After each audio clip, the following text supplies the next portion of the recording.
Glad you could join us for 7:30 News Bulletin. My name is Vales Jizombe. The top stories.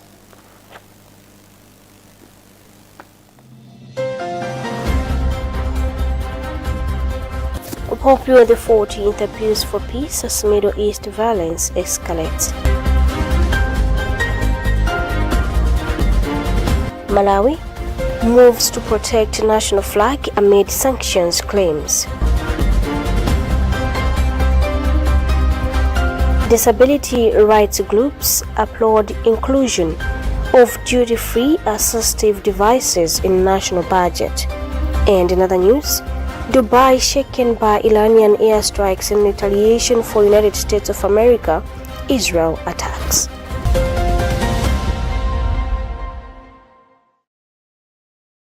We have more stories coming up, do stay with us.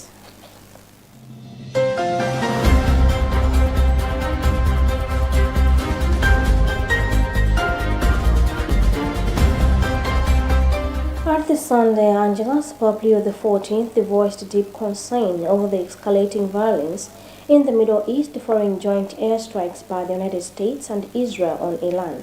Speaking to pilgrims gathered at St. Peter's Square, the Holy Father urged nations to remember their moral responsibility to pursue peace and avoid actions that could plunge the region into further instability. Pope Leo XIV stressed that true stability cannot be achieved through threats or weapons, calling for reasonable, authentic, and responsible dialogue as the only path capable of restoring calm and safeguarding human life. Tandem Zmara reading a Vatican News report. Pope Leo's appeal comes amid rising tensions after Israel and the United States carried out coordinated airstrikes on Tehran and other Iranian cities on Saturday. Iran responded with retaliatory attacks targeting Israel and several Gulf countries hosting American military bases, further intensifying fears of a wider regional conflict. He emphasized that continued escalation risks catastrophic consequences not only for the region but for the global community. The Holy Father prayed that diplomacy would regain its central role in resolving the crisis, urging the international community to prioritize the welfare of ordinary citizens caught in the crossfire. The situation grew even more dramatic as Iranian state-run news agencies later announced the death of Supreme Leader Ali Khamenei, who had ruled Iran for nearly 37 years.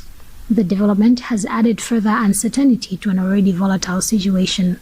Concluding his appeal, Pope Leo XIV invited the faithful worldwide to continue praying for peace, insisting that only dialogue, justice, and mutual respect can prevent the outbreak of a tragedy of immense proportions.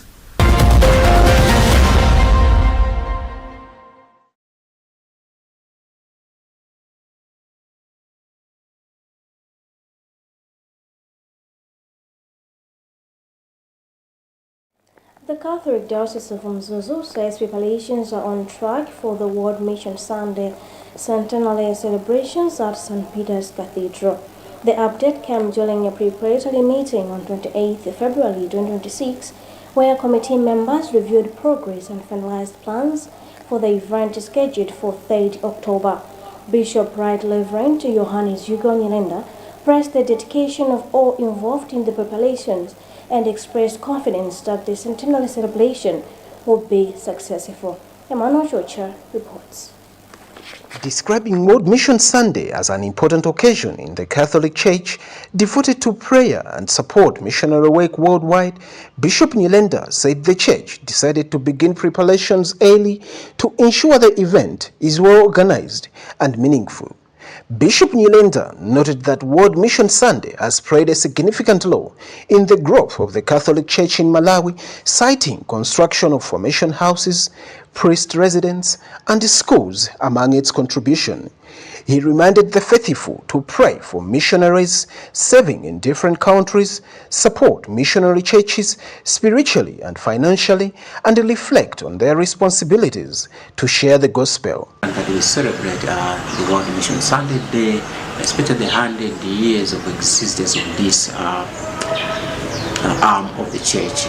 It has really helped a lot in many places, many developing countries, poor dioceses, World Mission Sunday's contributions help to build churches, to build convents, to build fathers' houses, and many other places. So it has helped a lot in evangelization.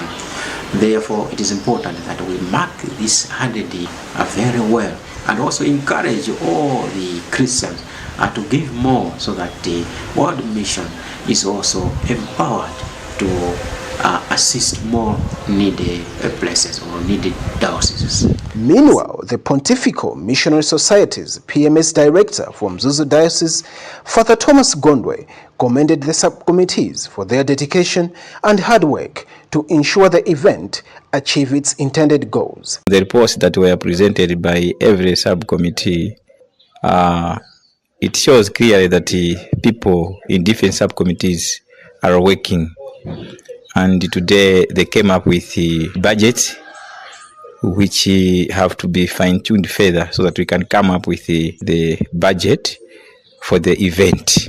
For example, the budget that we are making will cater for guests that have been invited from different places, like the delegate from Rome to represent Rome, the delegates from the MCC. World Mission Sunday was established in 1926 by Pope Pius and is celebrated every year on the second last Sunday of October.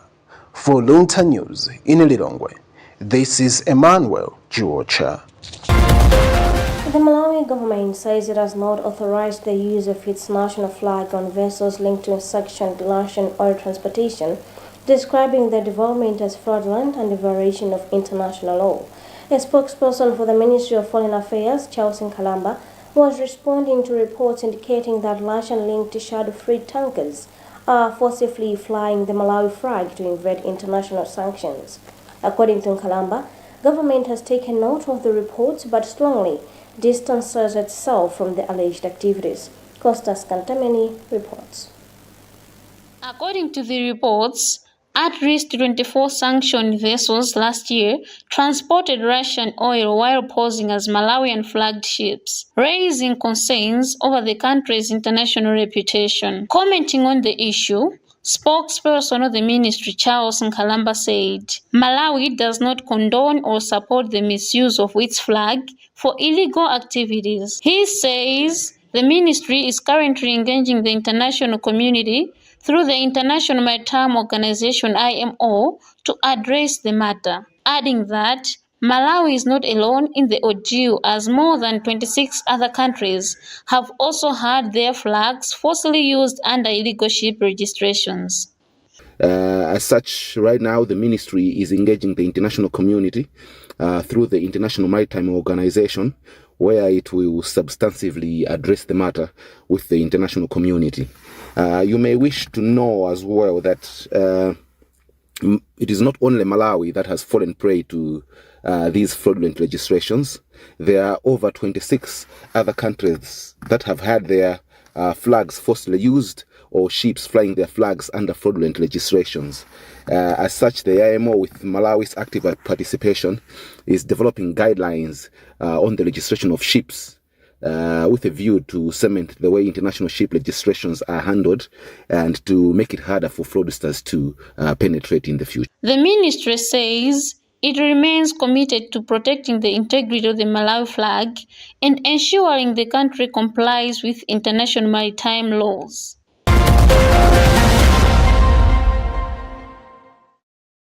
The Malawi Union of the Blind has welcomed the 2026-2027 national budget provision exempting assistive devices for persons with disabilities from import duty, describing it as a long-awaited response to the needs of marginalized groups.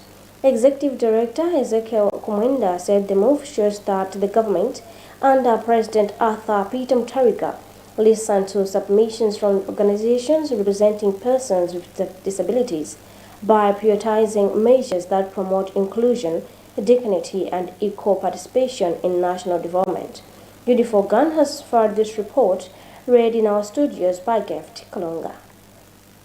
Kumwenda explained that assistive devices such as white canes, wheelchairs, hearing aids, rope systems, braille papers, and adapted vehicles have for years remained unaffordable due to high import costs in a country where such equipment is not locally manufactured. He noted that the imposition of import duty had made it difficult for persons with disabilities to acquire essential tools needed for mobility, communication, and independent living, limiting their ability to participate meaningfully in social and economic activities. According to Kumwenda, the duty waiver will also make it easier for organizations and well-wishers to procure and donate assistive devices, expanding access to support for persons with disabilities across the country. And planning has presented a budget in which he highlighted that, with effect from 1st April to going onwards, all the devices that assist persons with disabilities, be exempted from duty. This is a very good development to people of Malawi, especially to persons with disabilities, because they will now have an opportunity to buy things which will be helping them in their day-to-day life. We are talking about the cars, hearing aids. Among other tax measures, Minister of Finance announced the removal of import duty on equipment for community technical colleges to support skills development and removal of tax on religious materials like the Bibles, the Quran, and other religious materials.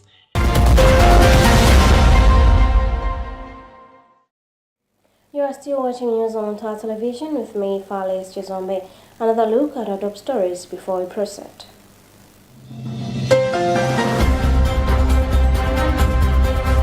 Pope Leo XIV appeals for peace as Middle East violence escalates. Malawi moves to protect national flag amid sanctions claims. Disability rights groups applaud inclusion of duty-free assistive devices in national budget. And in other news, Dubai shaken by Iranian airstrikes in retaliation for United States of America, Israel attacks.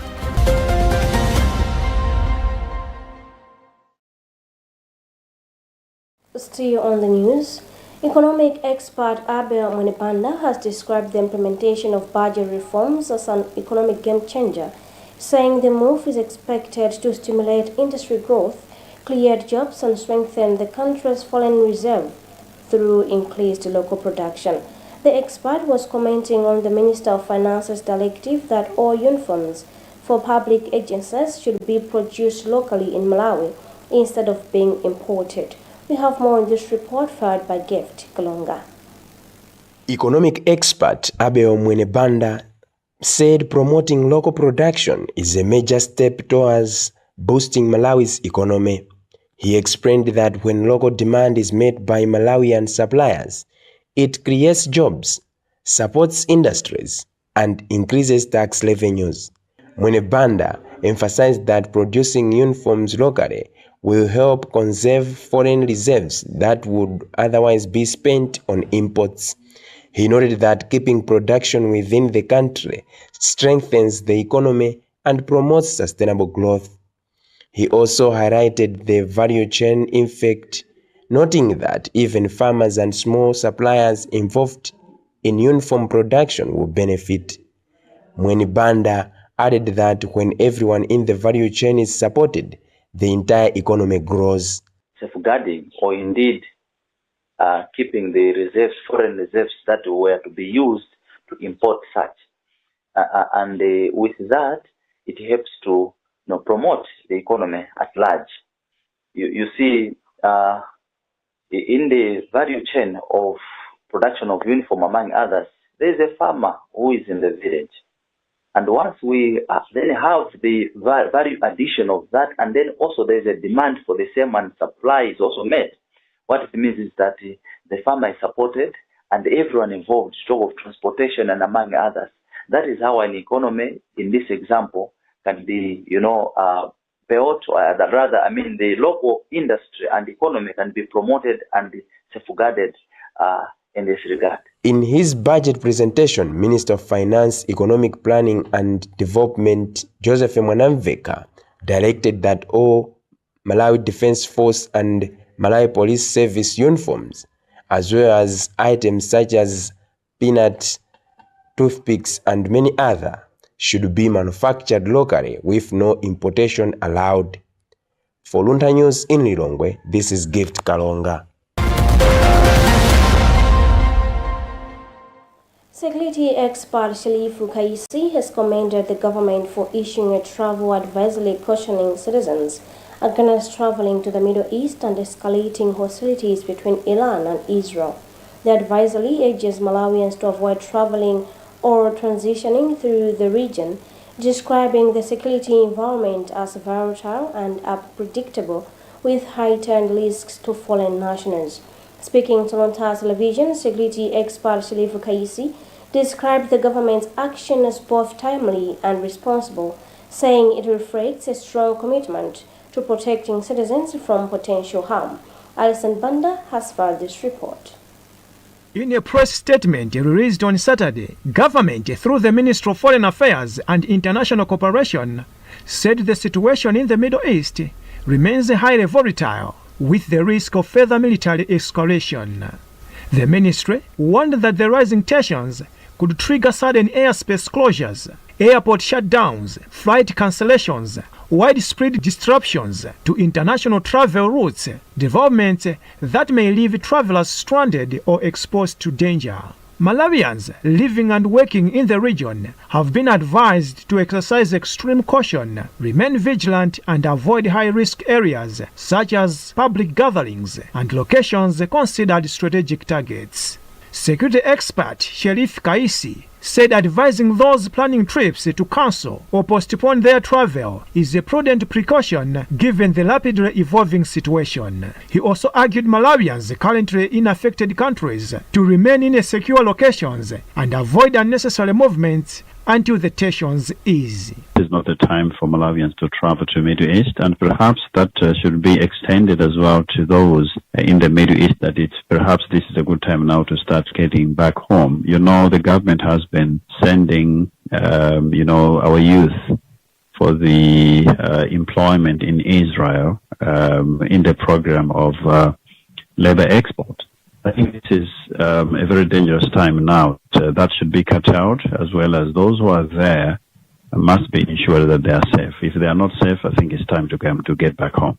The government has since assured the public that it is closely monitoring the developments in coordination with Malawi's diplomatic missions and international partners. It said the travel advisory will be reviewed and updated as the situation evolves. The Dr. Janel's Foundation says empowering vulnerable people through partnerships and self-reliance initiatives remains a key to restoring dignity and promoting inclusive development in the country. Foundation's trustee, Lojas Kamanga, made the remarks in Chinsa Polilongo on Sunday during the donation of maize flour to people with disabilities and other vulnerable individuals. Kamanga said the foundation is working in line with government's call to reach out to vulnerable communities, adding that collaboration is crucial, ensuring no one is left behind. Charity Chinanga reports. Kamanga explained that the organization operates under 4 pillars, including reaching out, lifting up, inclusiveness, and self-reliance, which guide its interventions. He noted that beyond relief support, the foundation is equipping beneficiaries with practical skills such as tailoring, welding, and soap making to help them become self-reliant. He said some individuals in Cheu, Zomba, and Mitundu have already been trained and are engaging in small-scale businesses, enabling them to support their families and contribute to national development. So we emphasize on self-reliance so that they can have their dignity, have their confidence, participate in the development of this country, in the areas where they are staying, but also in other areas. We also want to see them even indulging in businesses, small businesses, where they can also engage other people. So being a vulnerable person is not a definitive end, but all you need is to be capacitated and stand. So already we have got some people in Chew, Zomba, and even in Mtundu here, where people have been capacitated.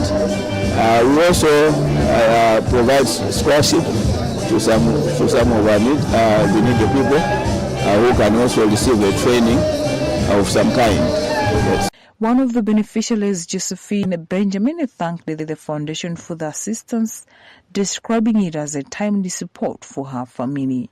She said her husband is disabled and chronically ill, making it difficult to meet daily household needs, and added that the maize flour will help sustain her family for some days, as she did not expect to receive such assistance. The foundation says it plans to scale up its outreach programs to other districts as it continues promoting inclusiveness and economic empowerment among vulnerable groups.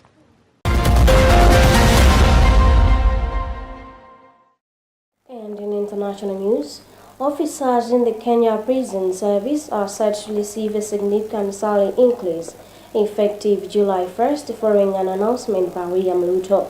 The head of state said the pay rise forms part of ongoing reforms aimed at enhancing the welfare, morale and working conditions of correctional officers across the country. Cliff Omondi reports from Kenya.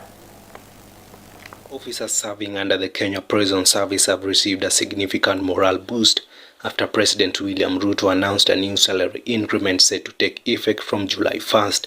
Speaking during the passing out parade at the Prison Staff Training College in Ruiru, Kiambu County, President Ruto said the salary adjustments are in line with recommendations made by the former Chief Justice David Maraga Task Force. I therefore take particular pride in the implementation of salary increments for officers of Kenya Prison Service with the recommendation of the Maraga Task Force report. The President revealed that the government has already implemented the first and second phases of the salary review. As a result, entry-level pay for a prison constable has increased by 36%. He added that the overall salary scale for prison officers has grown by 24%. Following the implementation of Phase 1 and Phase 2 of the salary review, the entry pay for a prison constable has risen by 36%, while the maximum point of salary scale has grown by 24%. Ruto further announced that Phase 3 of the review will be effected from July 1st this year, underscoring the government's commitment to fully implementing the task force recommendations. According to the head of state, the increment reflects the administration's resolve to safeguard the welfare of correctional officers and enhance their morale, acknowledging the critical role they play within the justice system. Prison officers have previously raised concerns over low pay and challenging working conditions. Phase 3 of the salary review will take effect on the 1st of July this year. This is clear evidence of the government's sustained resolve to ensure that welfare and motivation of our correctional services is upheld.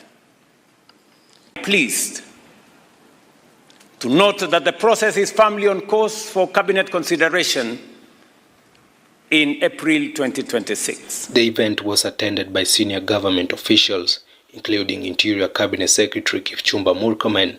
President Ruto commended prison officers for their dedication, describing them as a key pillar of Kenya's national security. He noted that their vigilance and professionalism are vital in maintaining peace, preventing security threats, and ensuring a stable country.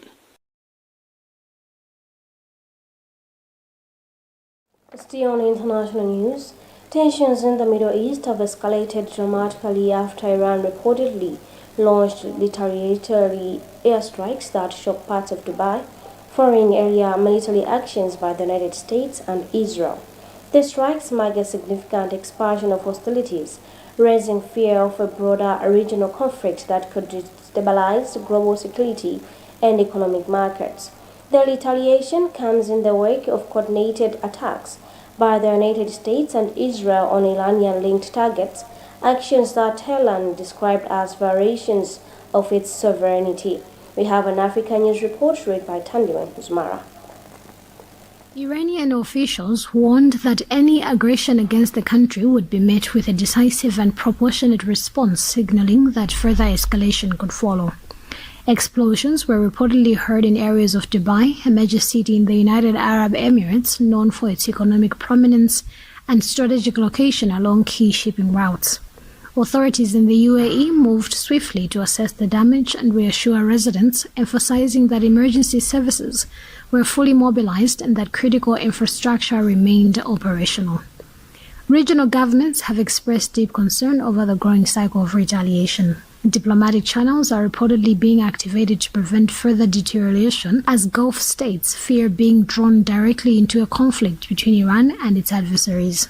Analysts warn that miscalculations at this stage could ignite a wider confrontation across the Gulf. Global markets reacted nervously to the developments, with oil prices experiencing volatility amid concerns about disruptions to supply routes in the Strait of Hormuz.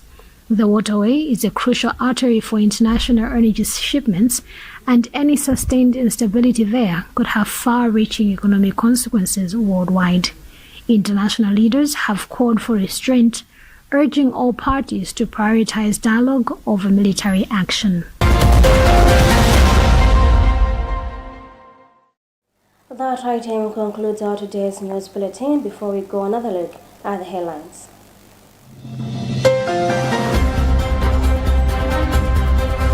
Pope Leo XIV appeals for peace as Middle East violence escalates. Malawi moves to protect national flag amid sanctions claims. Disability rights groups applaud inclusion of duty-free assistive devices in national budget.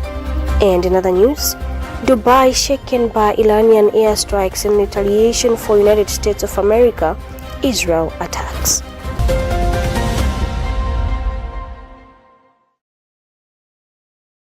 I've been Fales Jizombe. Thank you so much for watching, and don't forget to tune in for the rest of our programs here on Luntha Television. Stay safe and goodbye.